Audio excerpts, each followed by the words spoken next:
Au Mali, le président béninois Romuald Wadagni a été reçu à Bamako le 9 mai 2026 par le général Assimi Goïta pour une visite d'amitié et de travail. Cette rencontre vise à consolider les liens historiques et à célébrer l'élection du chef de l'État béninois à la magistrature suprême. Selon la présidence du Mali, les échanges ont principalement porté sur la situation politique et sécuritaire en Afrique de l'Ouest et au Sahel.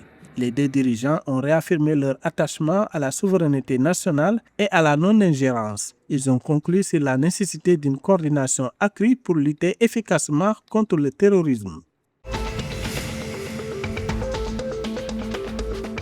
Suite à sa victoire aux élections législatives du 17 mai avec 37 sièges, le Parti africain pour l'indépendance du Cap-Vert, PAICV, réunit son conseil national le samedi 12 juin 2026.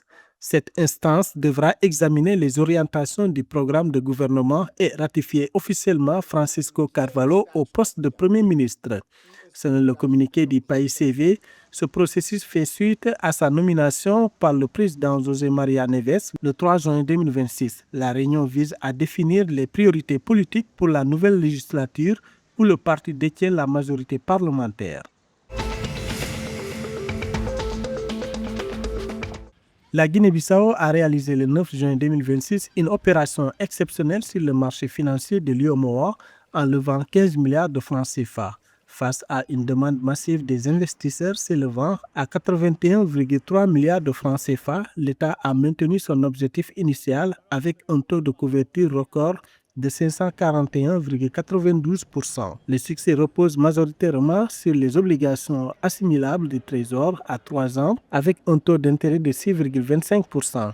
Cette levée de fonds s'inscrit dans une gestion budgétaire rigoureuse malgré la forte surliquidité de l'offre. L'opération confirme la confiance renouvelée du marché envers la signature souveraine bissau-guinéenne.